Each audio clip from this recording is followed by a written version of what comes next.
Traders, FX Pip Collector here. Today is Thursday, September 12th, and I'm going to be analyzing gold, starting on the monthly, working my way all the way down to the 1 hour time frame for the full top-down analysis. So on gold, I definitely am still looking at this as a big 1, 2, 3 pattern.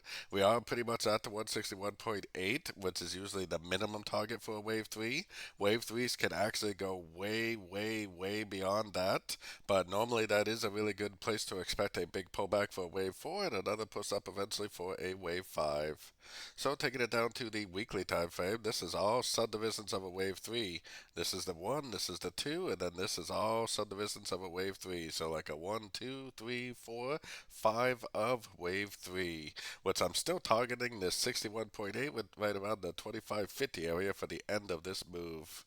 So going down to the daily time frame, gold has been just extremely, extremely sideways. I think there is a little bit of clarity, and I feel like it does need to go down a little bit more before it actually does go up to complete this wave 4 of this wave 5.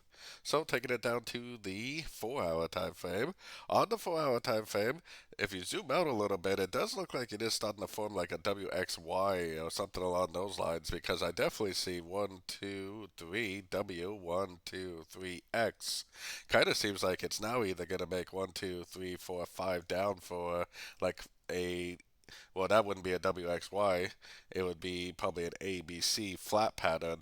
Or if it really is a WXY, then I would most likely make a trend with a big crescent in the middle and then another trend for the wave W.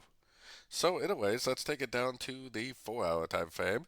On the 4 hour time frame, I got my Fibonacci retracement on this move right here. I think that there's a very good chance that this is going to make a lower high. I'm looking for 1, 2, 3 waves to the upside. I'm looking for Fibonacci bounces in order to go short for the continuation of the downtrend.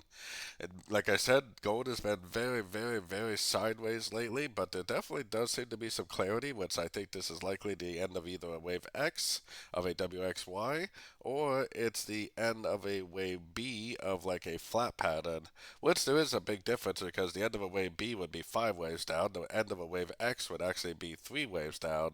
But either way, I think that it is very likely to make more movement to the downside. So don't forget to join my free Discord channel, which is linked over here in the corner. And as always, thank you and happy trading.